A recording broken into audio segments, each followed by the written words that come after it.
Okay, this is the audio review for Chapter 3, Portraying Identities, Race, Class, Gender, and Sexuality in Language and in the Media. All right, so symbols and language. So the chapter starts talking about symbols and defines symbols as something used to represent or stand in for something else. So symbols can be physical objects like an engagement ring. Symbols can be a gesture, such as a thumbs up or a middle finger, right? Or a characteristic, like a rainbow flag. Or even words, as we'll speak about in a minute. CAT means household pet, right? So symbols are powerful social constructions, as they're created and modified when we use them in social interactions. So one example would be that green means go, right? That's a social construction that's necessary for people to understand for our health and safety while driving. So symbols are not natural, they're arbitrary. Like the American flag, which can be a flag, or it can be shoes, or undies, or any sort of product that you can print on. But most think of its symbolic meaning as something that represents America as a country. Symbols can evoke feelings of solidarity and unity, but they can also alienate and separate us, like the Confederate battle flag. According to the Southern Poverty Law Center that tracks hate groups, over 500 hate groups use the Confederate battle flag as their symbol. So language is the most important kind of symbol. Words form the basis of nearly all of our experiences, and language comes from the culture, so do the words' meanings. It's such an essential symbol because without it, how do we know? Like if I say the sky is blue and we don't have a agreed upon definition of the word blue, then it becomes difficult to actually communicate and interact with each other. So language is such an essential form of symbols. And again, the values and the meanings that work their way into the language come from the culture. So often when you learn a new language, you learn a lot about that particular culture as well. So slurs are the most obvious ways that words create and enforce social inequalities, right? Verbal slurs and affronts. So even if we don't use them, we learn them from a young age. And we also learn the strong feelings that motivate their usage and determine people's responses to them. So slurs become pejorative when they're applied to people that are not in that group. For example, coaches will call their male players girls in order to degrade them, right? To essentialize that women are inferior physically, and therefore if a male player is called a girl, that is offensive, right? And the same for homophobic terms, right? Where oftentimes these kinds of misogynistic and homophobic labels are there to police masculine performance, right? So again, homophobia, as we've talked about before, when it comes to homophobic name calling, this is one of the most common forms of bullying and especially kind of social coercion in school, right? As well as the word gay, which is used as a pejorative to say that something is stupid or frivolous or just kind of stand in a way that doesn't actually have anything to do with sexual orientation, right? So the connotation of some slurs change over time. A really interesting one that the chapter talks about is the evolution of the word bitch. Originally, it was just a name for female dogs, but it eventually came to mean a mean, spiteful, domineering woman, which eventually moved past femaleness to become a verb, meaning to complain about something. And after that, later, it acquired a meaning as a term for subordinate, right? Such as, you're my bitch. And now it's even become a way for people to refer to themselves or their friends. Or for myself, there's a magazine I subscribe to called Bitch, right? So it's interesting how the connotation of the word has changed as the social meanings and the culture have changed. It's reflected back on the term, and people can often interpret it differently depending on the context in which it's used. Right? So the meanings of slurs also change as society changes, and sometimes we change them by taking them on as a new term of empowerment. So an example of this is inversion, where you take a negative term and make it positive, right? Something that the chapter discusses is the inversion of the term queer, which used to be used as a negative slur against, LGBTQ individuals. And the word has been reclaimed by the community very successfully and has kind of reinvented the way that we socially understand the term. Okay, so the language of difference. So the chapter really goes through different ways in which language structures the dichotomies, right? So we live in a society that loves dichotomy, and the distinctions are something we can find in the content and the usage of language. So our language reinforces these gender dichotomies, right? Like bachelor's degree, founding fathers, right? A lot of these things almost erase the presence of women. So a gender-based vocabulary also reflects perpetuating underlying societal beliefs. So when we have to qualify a job with a gender marker, you can see how much we assume the gender of the particular occupation, right? So this often makes it difficult for people who violate those gendered expectations to move into those career fields because of our kind of societal expectations for certain roles or certain jobs. So an example of a qualifier we would add to an occupation would be female pilot, right? The assumption being the pilots are male, or male nurse, right? The assumption being that nurses are female. So this movement for gender equality has always included language, right? Understanding how important language is as a symbol. So they wanted to change gendered occupational terms, such as policeman to police officer, fireman to firefighter, and mailman to postal worker, as well as many others, to try to kind of de-gender these terms so that even though we still have a kind of predominant gendered understanding of who has those jobs, we can then open a space for someone, because if it's policeman, a woman policeman doesn't make sense. But police officer encapsulates difference. So there's a similar situation with ethno-racial language, where race and racial understandings have also complicated the meanings and construction of language.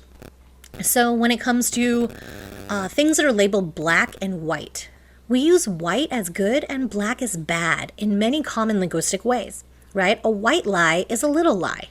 A black sheep is an embarrassment. So our racial ideology has really been subtly incorporated into the language itself, which then just reinforces these racial hierarchies. Another issue that's discussed with ethno-racial language is coded language.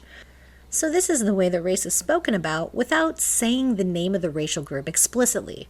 For instance, nowadays you have a lot of high-profile conservatives talking about globalists, which is coded language for being Jewish. As in white supremacist lore, supposedly Jewish people control the world or something, right? That's part of the white supremacist ideology. So you hear the term globalist pop up, and that's really just coded language for Jewish, right? In the same way that we've discussed previously, when you look at protests or uprisings against police brutality, you often have people of color being called thugs, hoodlums, things of this nature, which again have a racialized connotation to them. Kind of the best example of this is welfare queen, right? This was something that Reagan used to decry people he said were cheating welfare, which was not subtly referring to African American women. I think the most fascinating part of the welfare queen trope is the fact that it's all based on one woman, like one individual, and then somehow extrapolated to supposedly represent thousands of people, right? Plus, I mean, the backstory of that particular woman is quite fascinating, just as an aside. Like a whole book could be written about it, that she actually may have killed someone as well. So anyway, but Reagan used this example of this one woman who had fake names and took out all sorts of, fake claims for welfare as an example of why white voters should not support welfare programs, even poor white voters, because the idea is at least my tax dollars aren't going to, quote unquote, those people. So there's this kind of very racialized dog whistling, especially when it comes to elections and politics, right? Because again, in the culture, at least somewhat currently, right, it's not okay as it was, maybe a generation or so ago, to use outright slurs. So coded language has become this kind of dog whistle to take the place of outright racial slurs. There's also the issue of sexual language. So when it comes to sexual language, it's complicated as labeling is important to sexual identity, but when the label is being constructed from the outside by a power system that doesn't value you, then that can also cause all sorts of problems, right? So having correct terms to express one's experience is also related to expressions of sexuality, right? Having the correct terminology, right? This is why there's so many acronyms. And depending on the kind of community that someone is talking about, it's important to be specific and not just say, LGBT, right? It's this kind of expanding notions of LGBTQIA, etc., that it just keeps expanding as we find ways to make sure that the language actually reflects the reality of the diversity of expressions. But at the same time, our culture loves dichotomy, so there's a strong cultural pushback to these changing labels and definitions. There's also the issue of the use of language to conceal variation, right? So pan-ethnic labels are general terms that are applied to a diverse subgroup that are assumed to have something in common, right? Have historically been used by people outside of those groups just for the sake of convenience, right? But they really perpetuate the notion that the dominant group is what matters most, and that you can somehow kind of amalgamate everyone else into a couple pan-ethnic groups. And the real problem with pan-ethnic labels is that it completely minimizes difference and overassumes connections based on facial features, geographic regions, language, things of this nature. Like the pan-ethnic category of Asian, right? When you think about how many cultures that actually encapsulates and how those cultures have in themselves different, religions, languages, histories, value systems over time that have shaped them specifically, socioculturally over time to be the kind of culture that they are, but then you just kind of lump everyone in together, that really conceals the variation within groups. There's also the differences of language. So one of the examples in the chapter was Tannen's research, which I read the book that they're referring to in the chapter. It's really interesting. Basically, she argues that as a result of the way that we are often gendered in childhood, means that we're often segregated from children that don't have the same gender presentation as us, right? So there then develops different linguistic styles between these groups, right? As the reflection of the different conversational styles that we had in social interactions. So basically, her main argument is that men are socialized to speak in a very kind of almost domineering way that corresponds to the social roles expected for men, while women are supposed to speak in a kind of more reserved, complementary or connective way because of the social roles of women. So one example that's given in that book is Tannen argues that sometimes in heterosexual relationships, men and women will fight over just misinterpreting a particular sentence or two because she's arguing they have different linguistic styles between a man and a woman in a relationship, right? So for example, the way that women are cultured in her analysis is that women will often validate what someone else has said and then offer a example of their own experience, right? So for example, if I'm talking to someone and I say, "Oh man, I had the worst day. This, and this happened," you wouldn't believe it, right? That women, at least in her argument and her research, have been socialized to basically validate and then relate. So it's first to say, "Oh, I totally understand what you went through today. I had a similar day.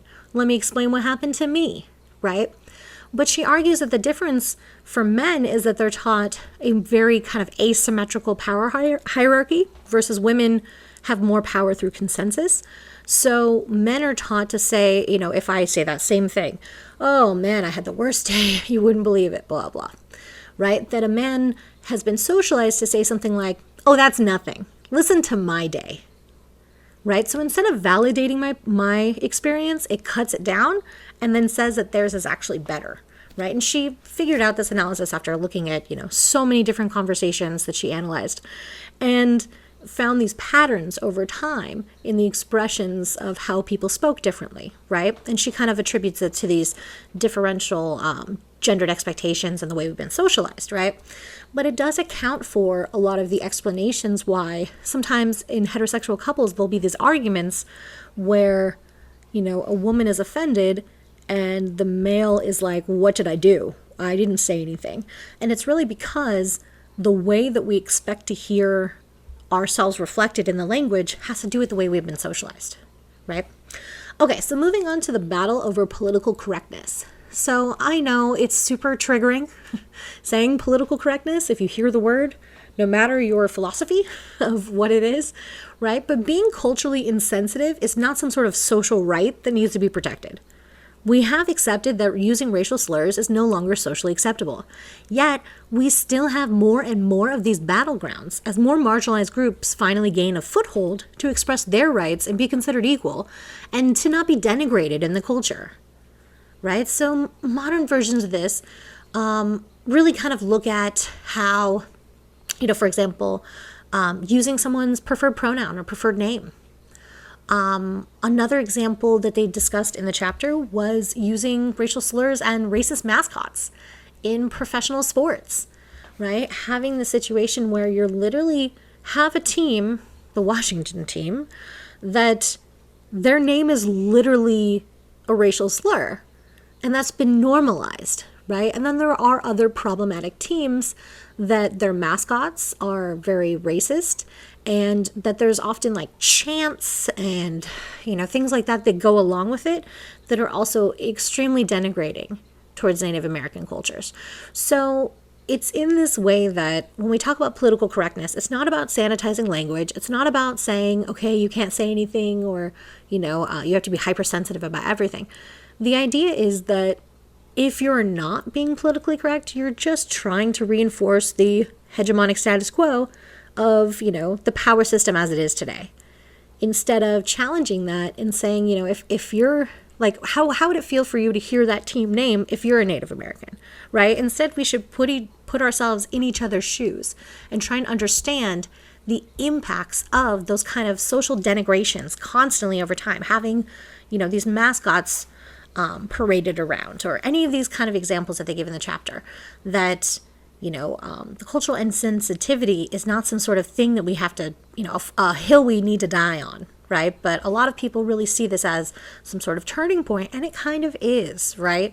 We're trying to, at least as a culture, it's a little bit one step forward, two steps back, but as a culture, we're trying to progressively get to a point where the language reflects everyone and not just those that have the most power. Okay, when it comes to media representations of difference, so gender in the media, by and large, the media is dominated by men, whether it's books, magazines, radio, film, TV, even the production of media, right? The editing, all of those positions, men outnumber women 4-1 in most media industries. So media is important because it sets standards and expectations that we all have about social life. So if media is biased against women, then it means that representations are not really reflections of reality, but instead just reflections of masculine hegemony, right? The chapter also discusses media reinforced femininity, right? As media tells us a lot about gender, because they promote certain stereotypes of masculinity and femininity by choosing what programs they air, what stories they tell, right? And which are considered marginal or not worth telling. So there's even gendered networks and roles for women as Real Housewives, or if you want female content, you have to watch Oxygen or Lifetime, right? And a huge issue in this media reinforced femininity is sexual objectification. This has become the norm for female portrayals. Even in Disney films, characters are as likely to wear sexually revealing clothing as in R-rated films. Television and film are full of stereotypes that women are shallow, women are vain and materialistic, that they're catty, bitchy, hate each other, always in competition for a man. So by making women sex objects, this tells girls and women that their value in society is their appearance only. It doesn't matter how much you've achieved, how smart you are, how talented you are. What matters is how you look.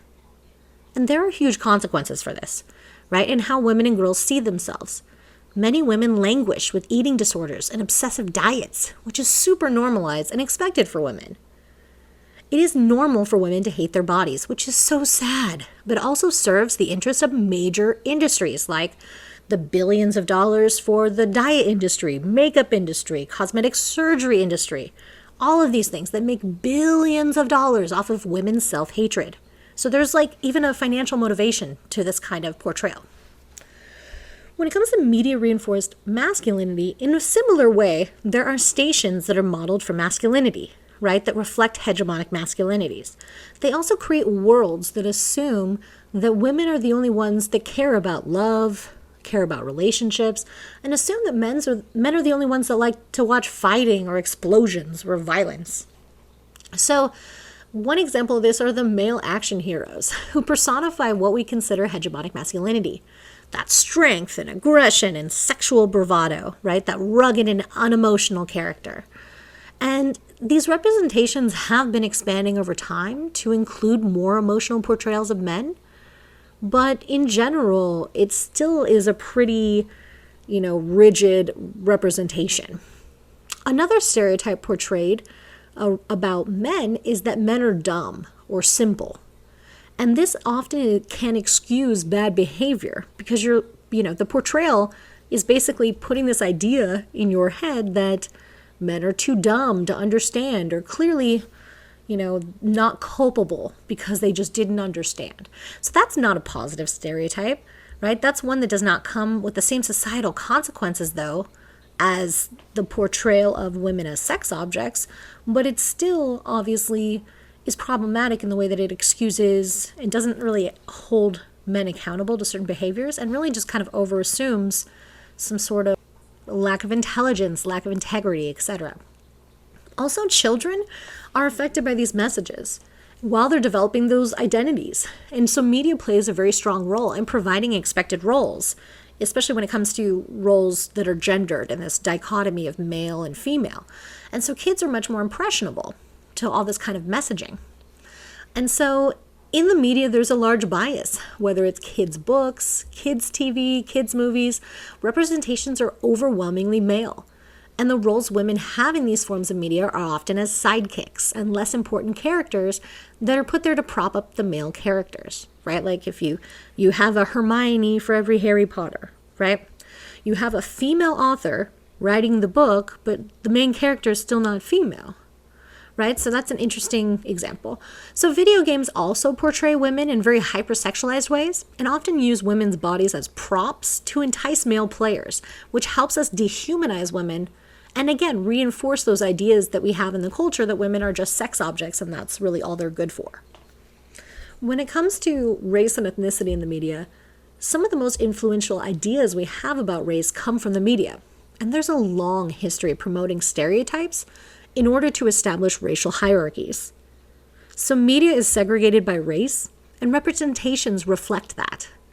Different racial groups are labeled and portrayed as other, as criminal, as deviant, as exotic, but not ever as equal.